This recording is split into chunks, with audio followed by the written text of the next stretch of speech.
ये पूरे सृष्टि में और हम सबके हृदय में, हम सबके शरीर में भगवान आत्मा के रूप में है, परमात्मा के रूप में।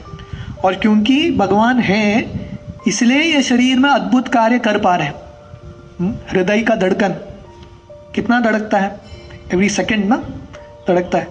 पूरे जिंदगी भर कितना बार ये हृदय धड़कता है।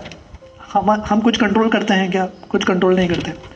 जिंदगी भर कितने बार ये आई लैशेस बंद होके खुलते हैं, कंट्रोल है को पता भी नहीं।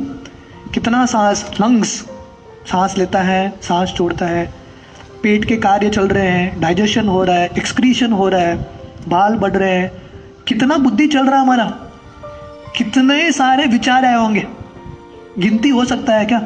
इतने सारे विचार, इतने सारे सपने। जैसे हम रोज एक मूवी देखते हैं, तो एक मूवी बनाने के लिए डायरेक्टर को कितना मेहनत करना पड़ता है। 2-3 साल मेहनत करके करोड़ों रुपए खर्च करके 1 घंटे का मूवी बनता है कि नहीं?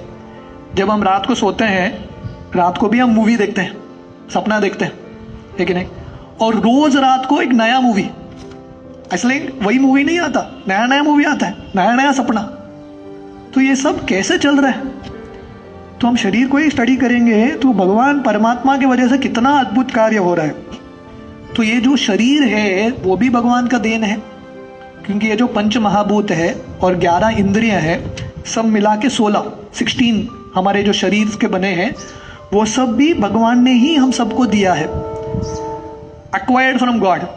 जैसा कोई फ्रेंचाइजी लेता है ना, वैसे भगवान ने हम सबको ये इंद्रिय और ये पंच महाभूत दिए हैं। तो हम भगवान के स्वतंत्र होकर भोग करने का प्रयास कर रहे हैं। उसके लिए शरीर चाहिए, क्योंकि आत्मा आध्यात्मिक है, ये भौतिक दुनिया भौतिक है। तो भौतिक दुनिया को भोगने के लिए, रमने के लिए भौतिक शरीर चाहिए। और ऐसा परफेक्ट शरीर भगवान क्रिएट करते हैं।